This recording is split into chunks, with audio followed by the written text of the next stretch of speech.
సిక్కోలు హృదయ స్పందన న్యూస్ కు స్వాగతం. నేను మీ లిఖితారెడ్డి. ముందుగా ఈ రోజు వార్తల్లో విశేషాలు ఇలా ఉన్నాయి. జాతీయ లోక్ అదాలత్ కార్యక్రమం శనివారం జిల్లా కేంద్రంలోని కోర్టు భవన్లో జరిగింది. లోక్ అదాలత్లో కేసులను కార్యదర్శి సన్యాస్ నాయుడు పర్యవేక్షించారు.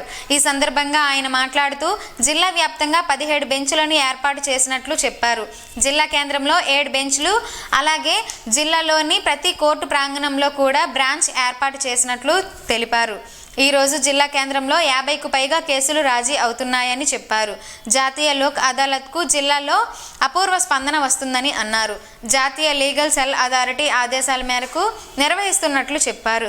ప్రజలు వారి లీగల్ సమస్యలను టోల్ ఫ్రీ నంబర్ 15-100కు కాల్ చేసి ఉచితంగా న్యాయ సహాయం పొందొచ్చని కక్షిదారులు సద్వినియోగం చేసుకోవాలని సూచించారు. ఈరోజు ఈ జిల్లాలో జాతీయ లోక్ అదాలత్ని పురస్కరించుకొని మొత్తం జిల్లా అంతా 17 బెంచ్లను ఏర్పాటు చేయడం జరిగింది. ఇక్కడ మన జిల్లా హెడ్ క్వార్టర్లో 7 బెంచ్లు, మిగతా జిల్లాలో ఉన్న ప్రతి కోర్టు ప్రెమిసెస్లో ఒక జాతీయ లోక్ అదాలత్ బెంచ్ని ఏర్పాటు చేయడం జరిగింది. ఇవన్నిటిలో కూడా రాజీ చేసుకోదగ్గ క్రిమినల్ కేసెస్, అలాగే అన్ని రకాల సివిల్ కేసెస్ని రాజీ చేసుకోవచ్చు. ఈరోజు మనం ఈ జిల్లాలో రాజీ చేయడం కోసం 3246 కేసెస్ని ఐడెంటిఫై చేయడం జరిగింది, మెయిన్ పెండింగ్ కేసెస్ని. ఇందులో ఇప్పటి వరకు 1500 వరకు ఆల్రెడీ రాజీ చేయడం జరిగింది. ఇంకా కేసెస్ ప్రతి బెంచ్లో కూడా జరుగుతున్నాయి. అదే రకంగా ఈసారి మన జిల్లాలో ఎక్కువగా మోటార్ యాక్సిడెంట్స్ క్లెయిమ్స్ ట్రిబ్యునల్లో 50+ కేసులు ఈరోజు సెటిల్ అవుతున్నాయి. అది ఎందుకంటే ఉన్న కేసులు కూడా మన జిల్లాలో ఈ మోటార్ యాక్సిడెంట్స్ క్లెయిమ్స్ ట్రిబ్యునల్ కింద ఓన్లీ 629 కేసులు ఉన్నాయి. అందులో ఈరోజు 50 చిల్లర కేసులు రాజీ చేయబడుతున్నాయి. ఇవి మంచి రెస్పాన్సే మన జిల్లాలో అన్ని రకాల కక్షిదారుల నుంచి ఉంది. ఇది ఇలాగ ప్రతి 3 నెలలకు ఒకసారి ఈ జాతీయ లోక్ అదాలత్ అనేది మన జాతీయ లీగల్ సర్వీసెస్ అథారిటీ వారి డైరెక్షన్స్ ప్రకారము మన జిల్లాలో కండక్ట్ చేయడం జరుగుతుంది. ఇది ఇంకా కూడా రాబోయే రోజుల్లో విరివిగా అందరూ వినియోగించుకోవాలని కోరుకుంటున్నాం. ఇప్పుడు కొత్తగా ఈ నల్సా వారి హెల్ప్ లైన్ అనేది టోల్ ఫ్రీ నెంబర్గా ఒకటి రావడం జరిగింది, 15100 అనేది. దీనికి ఎవరైనా ప్రజల తాలూకా సమస్యలు, లీగల్ సమస్య ఏదైనా ఉంటే దానికి మీరు ఫోన్ చేసి సరైన న్యాయ సలహా పొందొచ్చు. దాన్ని కూడా వినియోగించుకోవాల్సిందిగా మీ మీడియా మిత్రుల ద్వారా ప్రజలందరికీ తెలియజేస్తున్నాం. నగరంలోని స్థానిక శ్రీ రాజరాజేశ్వరి సహిత భీమేశ్వరి స్వామి ఆలయంలో శనివారం సహస్ర కలశ స్నపన మహాకుంభాభిషేకం త్రయాహ్నిక దీక్షా మహోత్సవం ఘనంగా ప్రారంభమైంది. ఈ సందర్భంగా ఆలయ అర్చకులు మాట్లాడుతూ ఈ నెల 9వ తేదీ నుండి 11వ తేదీ వరకు దీక్షా మహోత్సవం జరుగుతుందని తెలిపారు. శనివారం ఉదయం 9 గంటలకు సంకల్పం, విఘ్నేశ్వర పూజ, పుణ్యాహవచనం, పరిషత్ ప్రాయశ్చిత్తం నిర్వహించినట్లు తెలిపారు. పంచగవ్యారాధన, ఋత్విగ్వరుణ, దీక్షారక్ష, వస్త్రధారణ, యాగశీల విహరణ, అఖండ దీపారాధన, యోగిని, వాస్తు క్షేత్ర పాలక, నవగ్రహ లింగతో భద్రమండల అవాహన అర్చన, అలాగే అగ్ని ప్రతిష్టాపన అనంతరం తీర్థ ప్రసాదాన్ని అందజేసినట్లు తెలిపారు. పెద్ద ఎత్తున భక్తులు తరలివచ్చి స్వామివారిని దర్శించుకోవడం చాలా ఆనందంగా ఉందని అన్నారు. 10వ తేదీన ప్రాతకాలంలో సుప్రభాత సేవ, ప్రాతరౌపాసన, ప్రాతకాల అర్చనలు ఉంటాయని చెప్పారు. 11వ తేదీ కార్తీక సోమవారం మాస శివరాత్రి సందర్భంగా ప్రత్యేక పూజలు నిర్వహిస్తామని చెప్పారు. ఆ రోజు మధ్యాహ్నం 12 గంటల నుండి అన్నదాన కార్యక్రమం ఉంటుందని, సాయంత్రం తిరువీధి మహోత్సవం నిర్వహించనున్నట్లు చెప్పారు. కాంగ్రెస్ పార్టీ అగ్రనాయకురాలు సోనియా గాంధీ జన్మదిన వేడుకలు శనివారం నగరంలోని స్థానిక ఇందిరా విజ్ఞాన్ భవన్లో నాయకులు ఆధ్వర్యాన ఘనంగా జరిగింది. జన్మదిన వేడుకల్లో భాగంగా పార్టీ నాయకులు బర్త్డే కేక్ను కట్ చేసి సోనియా గాంధీకి శుభాకాంక్షలు తెలిపారు.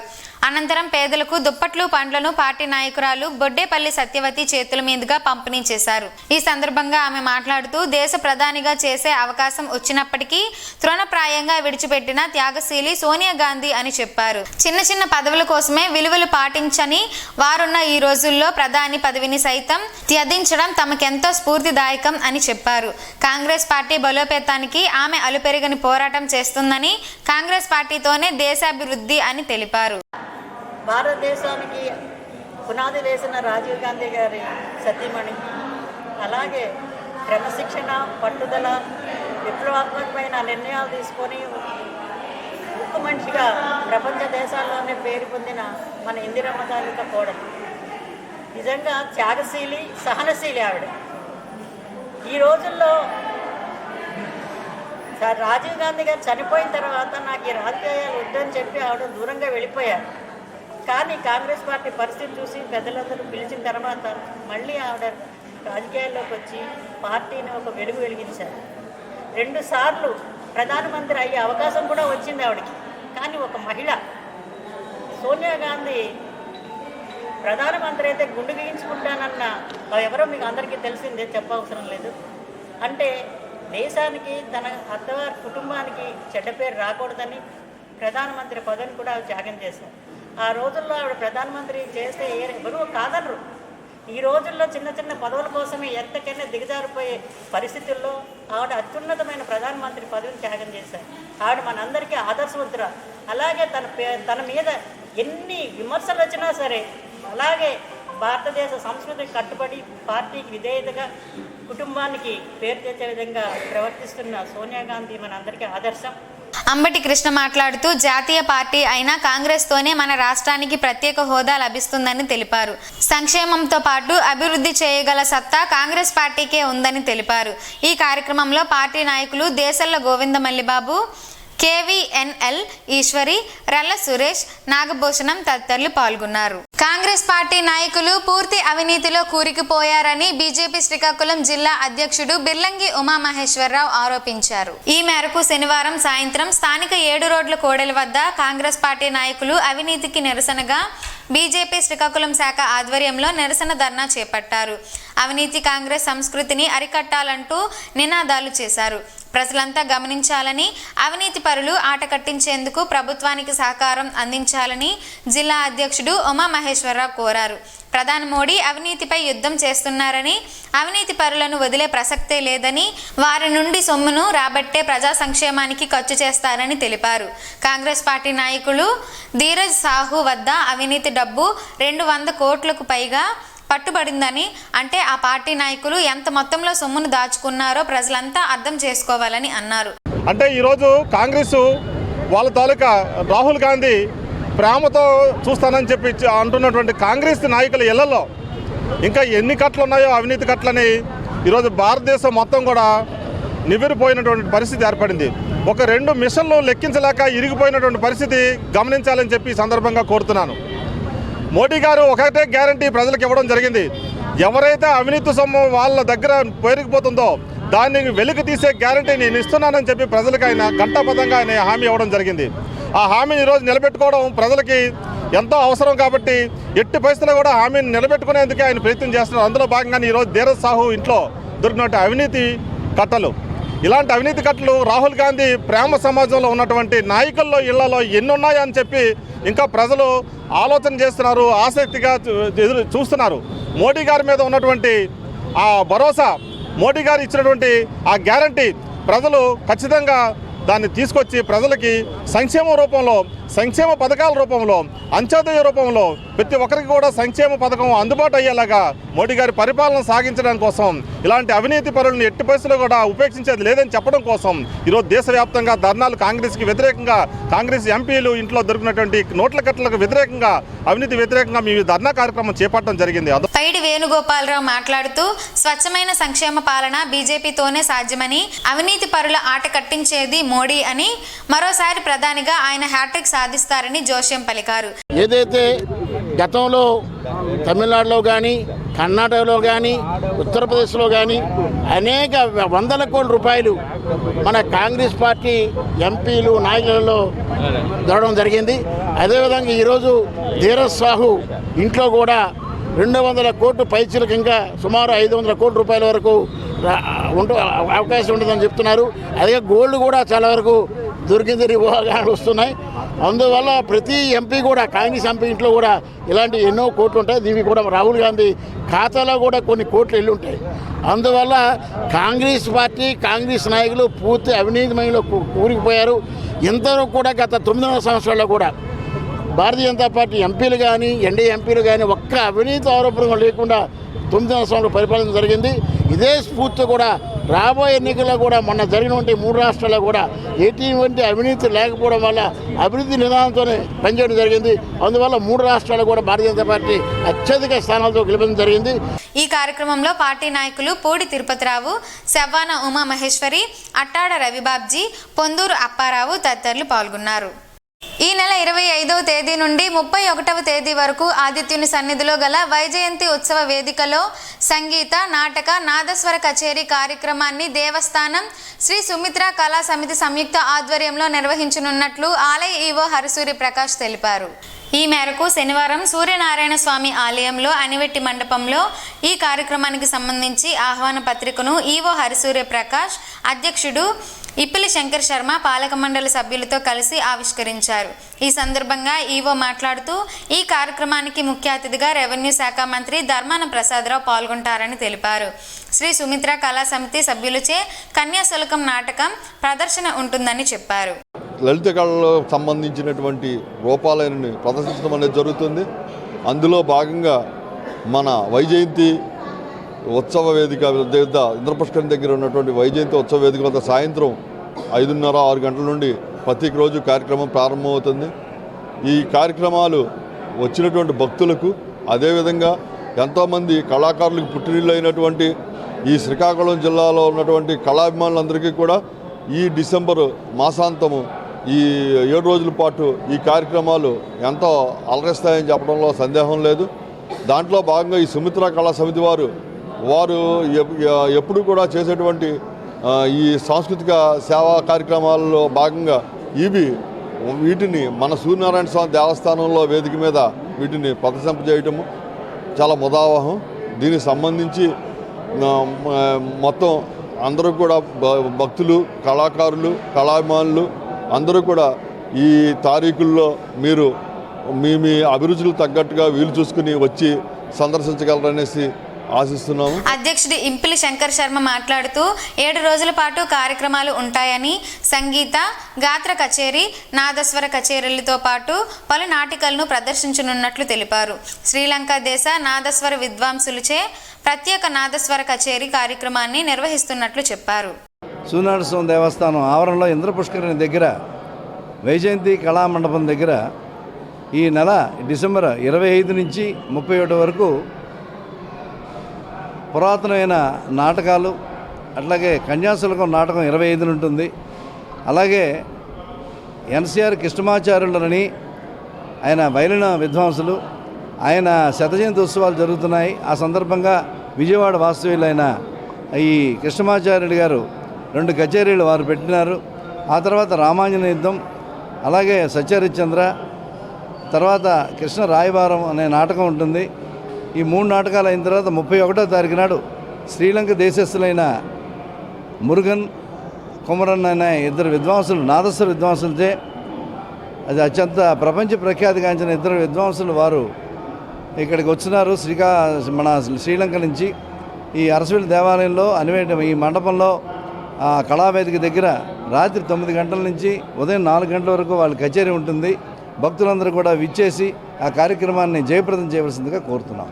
ఈ కార్యక్రమంలో సీనియర్ సహాయకులు కృష్ణమాచార్యులు, జూనియర్ సహాయకులు చక్రవర్తి, పాలక మండలి సభ్యులు మండవెల్లి రవి, గన్నిరాజు తదితరులు పాల్గొన్నారు. గార మండలంలోని అంపోలి పంచాయతీ పోలింగ్ బూత్లను శనివారం గుండె లక్ష్మీదేవి పరిశీలించారు. పోలింగ్ బూత్ల పరిశీలన అనంతరం శ్రీకాకుళం నియోజకవర్గం తెలుగుదేశం పార్టీ ఇన్ఛార్జ్ మాజీ ఎమ్మెల్యే గుండె లక్ష్మీదేవి మాట్లాడుతూ ఎన్నికల కమిషన్ అధికార యంత్రాంగం నియమించిన BLO తెలుగుదేశం పార్టీ తరపున బూత్ లెవెల్ ఏజెంట్స్లు అందుబాటులో ఉంటారని, ఓటర్లు వారి ఓట్లు ఉన్నాయో లేదో పూర్తి వివరాలను తెలుసుకోవాలని సూచించారు. ఒకే ఓటు 2-3 పోలింగ్ బూత్లలో ఉంటే ఒకటే ఓటు ఒకే బూత్ లో ఉండే విధంగా, అలాగే దురదృష్టవశాత్తు కుటుంబాలలో ఎవరైనా మృతి చెందితే డెత్ సర్టిఫికేట్ లేదంటే పంచనామా లెటర్ ద్వారా ఫార్మ్ 7 నింపి ఆ ఓట్లు తొలగించడానికి సహకరించాలని కోరారు. ఈ కార్యక్రమంలో రాష్ట్ర తెలుగు యువత ప్రధాన కార్యదర్శి కొర్ను నాగేశ్వరరావు, ప్రతాప్, మండల ఉపాధ్యక్షుడు వెలమల శ్రీనివాస్, బూత్ ఇన్ఛార్జ్ వెలమల దాసు, మన్మథరావు, స్థానిక పెద్దలు పాల్గొన్నారు. కాంగ్రెస్ పార్టీలో పనిచేయడం దేశ సేవగా భావిస్తానని శ్రీకాకుళం జిల్లా పలాస నియోజకవర్గం పలాస పట్టణానికి చెందిన ప్రముఖ వైద్యులు డాక్టర్ దువ్వాడ జీవితేశ్వరరావు అన్నారు. కాంగ్రెస్ పార్టీ అగ్రనేత సోనియా గాంధీ జన్మదినం సందర్భంగా రాష్ట్ర రాజధాని అమరావతి ఆంధ్రరత్న భవన్ లో జరిగిన జన్మదిన వేడుకల్లో భాగంగా సోనియా గాంధీ సమక్షంలో జీవితేశ్వరరావు కాంగ్రెస్ పార్టీలో చేరారు. ఈ సందర్భంగా ఆయన మాట్లాడుతూ తాను విద్యార్థి దశ నుండి కాంగ్రెస్ సైనికుడిగా ఉన్నానని, ఇప్పుడు అధికారికంగా పార్టీలో చేరుతున్నానని స్పష్టం చేశారు. ఆయనతో పాటు పలాసకు చెందిన విశ్రాంతి ప్రధానోపాధ్యాయులు బమ్మిడి రాజారావు, బమ్మిడి నాగేశ్వరరావు, పాతపట్నం నియోజకవర్గానికి చెందిన వైసీపీ క్రియాశీలక నాయకుడు కొప్పురోతు వెంకట్రావు, శ్రీకాకుళం DCC అధ్యక్షులు డాక్టర్ పేడాడ పరమేశ్వరరావు నాయకత్వంలో ఈ రోజు కాంగ్రెస్ పార్టీ తీర్థం పుచ్చుకున్నారు. శ్రీకాకుళం జిల్లా నుంచి కాంగ్రెస్ పార్టీలో చేరిన నాయకుల్ని తాము నిండు మనసుతో ఆహ్వానిస్తున్నామని ఈ సందర్భంగా PCC అధ్యక్షులు గిడుగు రుద్రరాజు అన్నారు. చైతన్యానికి నెలవైన శ్రీకాకుళం జిల్లాలో కాంగ్రెస్ పార్టీ మరింత చురుకుగా పనిచేయడం ఆహ్వానించదగ్గ పరిణామం అని అన్నారు. పార్టీలో పనిచేసే వారికి కాంగ్రెస్ పార్టీ తగిన గుర్తింపునిస్తుందని, ఈ దిశగా వారు ప్రయత్నం చేయాలని ఆయన కోరారు. అధికారులు స్పందించి వెంటనే తమకు జీతాలు ఇప్పించాలని రణస్థలం మండలంలోని JR పురం పంచాయతీ పారిశుద్ధ్య కార్మికులు కోరుతున్నారు. ఎన్నో సంవత్సరాల నుండి JR పురం పంచాయతీలో పారిశుద్ధ్య కార్మికులుగా విధులు నిర్వహిస్తున్నప్పటికీ నెల వచ్చేసరికి పారిశుద్ధ్య కార్మికులంతా జీతాల కోసం అధికారులు, సర్పంచులు చుట్టూ తిరగాల్సి వస్తుందని వారంతా ఆవేదన చెందుతున్నారు. 14వ ఆర్థిక సంఘం నిధులు, 15వ ఆర్థిక సంఘం నిధులు, జనరల్ ఫైనాన్స్, ఇంటి పనులు మొత్తం కలిపితే సంవత్సరానికి 80 లక్షల వరకు JR పురం పంచాయతీ ఆదాయం వచ్చినప్పటికీ తమకు జీతాలు ఇవ్వడం లేదని వాపోయారు. 50% నిధులు పారిశుద్ధ్యానికి ఖర్చు చేయాలని రాష్ట్ర ప్రభుత్వం ఆదేశాలు ఉన్నప్పటికీ తమకు న్యాయం జరగడం లేదని జిల్లా అధికారులు స్పందించి న్యాయం చేయాలని కార్మికులు విజ్ఞప్తి చేశారు. కొమరవానిపేట గ్రామానికి చెందిన పలు సమస్యలను ఎంపీ కింజరాపు రామ్మోహన్ నాయుడు దృష్టికి టీడీపీ శ్రీకాకుళం నియోజకవర్గం ఇన్ఛార్జ్ గుండె లక్ష్మీదేవి స్థానిక నాయకులతో కలిసి తీసుకువెళ్లారు.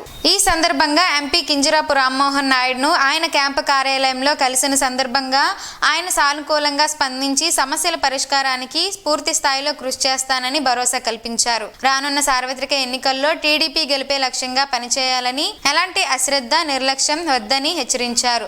గెలుపునకు సహకరించే ప్రతి అంశాన్ని వినియోగించుకోవాలని చెప్పారు. Rajyalakshmi power infra workers and drivers union Ponduru Rapaka ఆధ్వర్యంలో అంగన్వాడీల సమస్యల పరిష్కారం కోసం ఈ నెల 12వ తేదీ నుండి నిర్వాధిక సమ్మె చేస్తున్నట్లు IFTU జిల్లా ప్రధాన కార్యదర్శి దీర్ఘాసి గణేష్ తెలిపారు. అంగన్వాడీ కార్యకర్తల సమస్యల పరిష్కారానికి మద్దతుగా శనివారం రాజ్యలక్ష్మి పోల్స్ పరిశ్రమ కార్యాలయంలో Rajyalakshmi power infra workers and drivers union సర్వసభ్య సమావేశం శనివారం జరిగింది.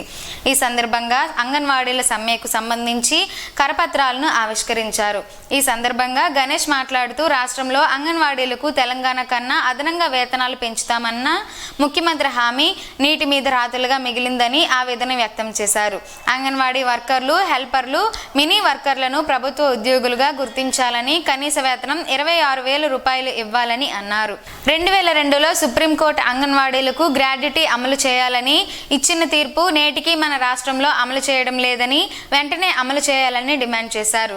ఈ కార్యక్రమంలో వైఎస్ ప్రకాష్, కరణం నీలం, వండాన రాంబాబు, గేదెల అప్పలనాయుడు, గేదెల దమయంతి, వెంకటమ్మ, బలగరాజు, సీతమ్మ, అనసూయ, గొర్లరాము, గొర్ల గోవింద, ఇందురౌతు జగదీష్, తేజ, పిల్లరాము, గేదెల బాల, గొర్ల సూర్యనారాయణ తదితరులు పాల్గొన్నారు. ఆముదాల వలస పరిసర ప్రాంత వాసులు ఇలవేల్పు దైవంగా కొలిచే పోలపాలమ్మ అమ్మవారి దేవాలయం అభివృద్ధికి కృషి చేస్తానని ఏపీ శాసనసభాపతి తమ్మినేని సీతారాం తెలిపారు. ఈ యజ్ఞంలో ప్రతి ఒక్కరూ భాగస్వాములు కావాలని కోరారు. ఆలయ కమిటీ సభ్యులు మున్సిపల్ శాఖ అధికారులతో కలిసి దేవాలయ అభివృద్ధిపై సమీక్ష సమావేశం నిర్వహించారు. ఈ సందర్భంగా ఆయన మాట్లాడుతూ దేవాలయానికి అన్ని దిశలో భక్తుల రాకపోకలు సాగేలా చూడాలని కోరారు. ఇందుకు ప్రధాన రహదారి నుండి దేవాలయం వరకు రోడ్డు కనెక్టివిటీ పెంచేలా మున్సిపల్ ఇంజనీరింగ్ సిబ్బంది చర్యలు చేపట్టాలని కోరారు. దేవాలయంనకు చేరుకున్న సభాపతికి ఆలయ కమిటీ సభ్యులు సాదర స్వాగతం పలికారు. అమ్మవారిని దర్శించుకొని ప్రత్యేక పూజలు నిర్వహించారు. నూతన కమిటీ ఏర్పడిన నాటి నుండి దేవాలయం అభివృద్ధి చెందిన విధానాన్ని వివరించిన సభాపతి అమ్మవారి ఆలయాన్ని విస్తృతంగా అభివృద్ధి చేయాల్సిన విధి విధానాలపై పలు సూచనలు చేశారు. ఈ కార్యక్రమంలో municipal commissioner Ravi Sudhakar, EE Sugunakar, AE Appalanaidu, ఆలయ కమిటీ సభ్యులు, మున్సిపల్ మాజీ కౌన్సిలర్లు పాల్గొన్నారు. తెలుగుదేశం పార్టీ అధిష్టానం పిలుపు మేరకు శనివారం డివిజన్ పరిధిలోని పలు పోలింగ్ బూతులను స్థానిక నాయకులతో కలిసి టీడీపీ డివిజన్ ఇన్ఛార్జ్ జంగం సంక్షేమ సంఘం జిల్లా అధ్యక్షుడు విభూది సూరిబాబు సందర్శించారు. ఈ సందర్భంగా 135, 156, 159 పోలింగ్ బూతులను సందర్శించి అక్కడ బిఎల్ఓలు విభూది సూరిబాబు మాట్లాడారు. ఎన్నికల సిబ్బంది ఓటర్లు జాబితాను క్షుణ్ణంగా పరిశీలించారు. ఈ సందర్భంగా డబుల్ ఎంట్రీ ఓటర్లు, అలాగే డెట్ ఓట్లు, షిఫ్టింగ్ ఓట్లు గూర్చి చర్చించారు. డబుల్ ఎంట్రీలు ఉన్నాయని, చనిపోయిన వారి ఓట్లను తొలగించాలని అధికారులకు సూరిబాబు విజ్ఞప్తి చేశారు. అయితే డెత్ సర్టిఫికేట్ లేకుంటే ఓటు తొలగింపు సాధ్యం కాదని సిబ్బందికి తెలియజేయగా సచివాలయాల్లో మరణ ధృవపత్రాలను సత్వరమే అందించడం లేదని, ఇలాంటి పరిస్థితుల్లో పారదర్శకమైన ఓటర్ల జాబితాను అధికారులు ఎలా తయారు చేస్తారని సూరిబాబు ప్రశ్నించారు. ఈ కార్యక్రమంలో బిఎల్ఓలు నివాస్, స్వాతి, సుశీల, స్థానిక టీడీపీ నాయకులు కటారి కమల, అబు కురేషి, ప్రసన్న కుమార్, అపర్ణ తదితరులు ఉన్నారు. ఈ నెల 20వ తేదీలోగా క్లెయిములు పరిష్కరించాలని జిల్లా కలెక్టర్ శ్రీకేష్ లాట్కర్ సంబంధిత అధికారులకు ఆదేశించారు. ఈఆర్ఓలు, ఏఈఆర్ఓలతో శుక్రవారం సాయంత్రం నిర్వహించిన వీడియో కాన్ఫరెన్స్ లో కలెక్టర్ కార్యాలయం నుంచి ఆయన మాట్లాడారు. డ్రాఫ్ట్ పబ్లికేషన్ రోజు నుండి ఇప్పటి వరకు 45,179 దరఖాస్తులు వచ్చాయని, వాటిని ఆన్లైన్ చేసి ఈ నెల 20వ తేదీలోపు పరిష్కరించాలని సూచించారు. ఫారం 6 దరఖాస్తులు 15,687, ఫారం 7 దరఖాస్తులు 16,594, ఫారం 8 దరఖాస్తులు 12,898 ఓటర్ల జాబితాలో మార్పులు, చేర్పులు, సవరణల కింద వచ్చాయని ఆయన అన్నారు. ముఖ్యంగా కొత్తగా ఓటర్లుగా నమోదు కోసం వచ్చిన దరఖాస్తులను త్వరితగతిన పూర్తి చేయాలని ఆదేశించారు. ఓటర్ల జాబితాలో సవరణలకు సంబంధించిన పనుల్లో ఎలాంటి అలసత్వం ప్రదర్శించరాదని స్పష్టం చేశారు. వీడియో కాన్ఫరెన్స్ లో కలెక్టర్ తో పాటు joint collector M Naveen, DRO ఎం గణపతిరావు తదితరులు ఉన్నారు. ప్రత్యక్ష దైవం, ఆరోగ్య ప్రదాత శ్రీ సూర్యనారాయణ స్వామి వారిని శనివారం ఆంధ్రప్రదేశ్ హైకోర్టు న్యాయమూర్తి బి శ్యామ్ సుందర్ కుటుంబ సమేతంగా దర్శించుకున్నారు. వారికి ఆలయ ప్రధాన అర్చకులు ఇప్పిలి శంకర్ శర్మ ఘనంగా స్వాగతం పలికారు. తదుపరి ఆలయ అర్చకులు అనివెట్టి మండపంలో వేద మంత్రాలతో ఆశీర్వదించారు. వారికి శ్రీ స్వామివారి జ్ఞాపికను ఆలయ ఈవో వి హరిసూర్య ప్రకాష్ అందజేశారు. ఆలయ విశిష్టతను ఆలయ ప్రధాన అర్చకులు వివరించారు. ఆయన వెంట శ్రీకాకుళం జిల్లా judge Junaid Ahmad Maulana, one town SI Balivada Ganesh, ఆలయ సీనియర్ అసిస్టెంట్ కృష్ణమాచార్యులు, కోర్టు సిబ్బంది పాల్గొన్నారని ఆలయ ఈవో తెలిపారు. మౌలిక వస్తువుల కల్పనకు ప్రత్యేక దృష్టి సారించాలని డైరెక్టర్ ఆచార్య కొక్కిరాల వెంకట ధన బాలాజీ సిబ్బందికి సూచించారు. రాజీవ్ గాంధీ సాంకేతిక వైజ్ఞానిక విశ్వవిద్యాలయం, రాజీవ్ గాంధీ యూనివర్సిటీ IIITలో క్వాలిటీ మానిటరింగ్ కమిటీ శనివారం సందర్శించింది. ఈ సందర్భంగా మెస్ కమిటీ సభ్యులు సిబ్బందితో కలిసి మెస్లను ధనబాలాజీ సందర్శించారు. ఆహారం తయారీకి వాడే అన్ని పదార్థాల నాణ్యతను పరిశీలించారు. విద్యార్థులతో సమావేశం అయ్యి వారి అభిప్రాయాలను తెలుసుకున్నారు. మెస్ కమిటీతో సమావేశం నిర్వహించి నాణ్యమైన ఆహారం అందించడంలో ఎటువంటి జాగ్రత్తలు తీసుకోవాలని పలు సూచనలు, సలహాలను తెలియజేశారు. ఈ కార్యక్రమంలో OSD LD Sudhakar Babu, chief administration officer Bhanukiran, అధికారి Muniramakrishna, dean academics Mohan Krishna Chowdary, dean student welfare Gedela Ravi, finance officer doctor Asirinaidu, ఉద్యోగులు, సహచర ఉద్యోగులు, విద్యార్థులు పాల్గొన్నారు. గెలిచే అవకాశం ఉన్నవారికే టికెట్లు ఇస్తా అని టీడీపీ అధినేత చంద్రబాబు నాయుడు అన్నారు. శనివారం చంద్రబాబు ఉమ్మడి ప్రకాశం జిల్లాలో పర్యటిస్తున్నారు. అక్కడ టీడీపీ నేతలతో సమావేశమయ్యారు. ఈ సందర్భంగా చంద్రబాబు మాట్లాడుతూ రాష్ట్ర ప్రజలకు టీడీపీ అవసరం ఎంతో ఉందని అన్నారు. గెలిచే అవకాశం ఉన్నవారికే టికెట్లు ఇస్తానని స్పష్టం చేశారు. నాయకుల పనితీరు బాగోలేకపోతే ఉపేక్షించేది లేదని, పనితీరు బాగోలేకపోతే ప్రత్యామ్నాయం చూపించి పక్కన పెడతానని హెచ్చరించారు. ఎన్నికలు ఎప్పుడొచ్చినా ఎదుర్కొనేందుకు సిద్ధంగా ఉన్నామని అన్నారు. ఓట్ల అవకతవకలు విషయాన్ని ఇన్ఛార్జీలు బాధ్యతగా తీసుకోవాలని సూచించారు. అన్ని పార్టీ అధిష్టానం చూసుకుంటుందనే అలసత్వం వద్దు అని పార్టీ నేతలకు చంద్రబాబు స్పష్టం చేశారు. నైరా కళాశాలలో శనివారం ఫీల్డ్ డేను కళాశాల యాజమాన్యం నిర్వహించింది. శ్రీకాకుళం జిల్లా కొత్తూరు మండలానికి చెందిన రైతులు ఏ బుచ్చిబాబు, ఎన్ కృష్ణ, ఏ నారాయణరావు ఫీల్డ్ డేకు హాజరయ్యారు. స్టేషన్లోని శాస్త్రవేత్తలు ఎన్ఆర్ఆర్ఐ రకాల లక్షణాలను రైతులకు వివరించారు. సిఆర్ధన్ 412, సిఆర్ధన్ 414 2021-22 సమయంలో విడుదల చేయబడిందని చెప్పారు. 140 రోజుల వ్యవధి పంట, మధ్యస్థ సన్నని ధాన్యం రకం, అలాగే తీర ప్రాంత లవణీయతను తట్టుకోవడం, నిలిచిపోయిన వరదలను మధ్యస్థంగా తట్టుకోవడం, ఇంకా లవణీయత, వరద సమస్య ఉన్న చోట సిఆర్ధన్ 412, సిఆర్ధన్ 414 సాగు చేయాలని శాస్త్రవేత్తలు రైతులకు సిఫార్సు చేస్తున్నట్లు చెప్పారు.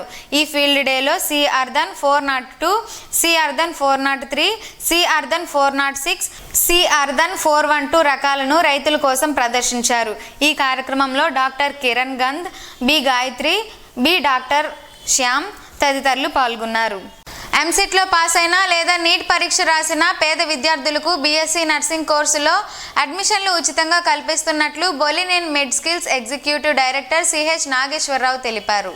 4 ఏళ్ల కోర్సు పూర్తి చేసిన అనంతరం వారికి ఉద్యోగ అవకాశాలు కల్పించి ఈ కోర్సు ఫీజును ఆ జీతం నుండి మినహాయిస్తామని అన్నారు. అలాగే డిగ్రీ పాస్ అయిన విద్యార్థులకు 3 నెలల పాటు ఉచిత వసతి, భోజనంతో కూడిన శిక్షణ అందించి కార్పొరేట్ ఆసుపత్రిలో ఉద్యోగ అవకాశాలు కల్పిస్తామని అన్నారు. ఆసక్తి గలవారు శ్రీకాకుళం సమీపంలోని రాఘోలులో గల జెమ్స్ హాస్పిటల్ క్యాంపస్లోని కార్యాలయాన్ని సంప్రదించాలని అన్నారు. మరిన్ని వివరాలకు 7680945357 9121 654 799 5013 422 సెల్ నంబర్లను సంప్రదించాలని సూచించారు. బార్లీ గింజలతో పలు ఆరోగ్య ప్రయోజనాలు ఉన్నాయి. ఆ వివరాలేంటో ఈ రోజు ప్రసారమయ్యే ఆరోగ్యమే మహాభాగ్యంలో తెలుసుకుందాం.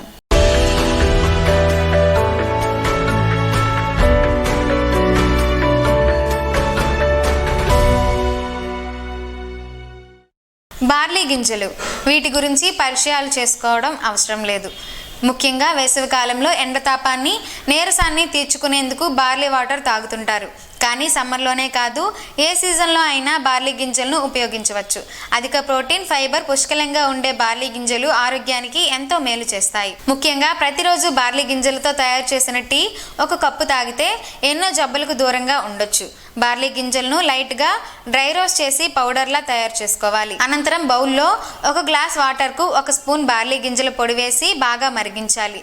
ఆ తర్వాత మరిగించిన వాటర్ను వడగట్టుకుంటే బార్లీ టీ రెడీ. ఇందులో కావాలనుకుంటే తేనె కూడా మిక్స్ చేసుకొని సేవించవచ్చు. ప్రతిరోజు 1 కప్పు బార్లీ టీ తాగడం వల్ల రక్తంలో ఉండే బ్యాడ్ కొలెస్ట్రాల్ కరిగి మంచి కొలెస్ట్రాల్ పెరుగుతుంది. ఫలితంగా గుండె సంబంధిత జబ్బులు దరిచేరకుండా ఉంటాయి. వెయిట్ లాస్లోనూ బార్లీ టీ గ్రేట్గా సహాయపడుతుంది. ఉదయాన్నే 1 కప్పు బార్లీ టీ తాగడం వల్ల అందులో ఉండే ఫైబర్ బరువు తగ్గేందుకు సహాయపడుతుంది. జలుబు, దగ్గు, శ్వాస సంబంధిత సమస్యలు తీవ్రంగా ఇబ్బంది పెడతాయి. అయితే బార్లీ టీ ప్రతిరోజు సేవించడం వల్ల సీజనల్గా వచ్చే జలుబు, దగ్గు, గొంతు నొప్పి వంటి సమస్య ఉండవు. ఇక నెలసరి సమయంలో కడుపు నొప్పి, నడుము నొప్పి ఇలా చాలా ఇబ్బంది పెడతాయి. అయితే నెలసరి నొప్పులను తగ్గించడంలో బార్లీ ఎఫెక్టివ్గా పనిచేస్తుంది. కాబట్టి ఆ టైంలో ఖచ్చితంగా 1 కప్పు బార్లీ టీ తీసుకోండి. డెలివరీ తర్వాత రెగ్యులర్గా 1 కప్పు బార్లీ టీ సేవించాలి.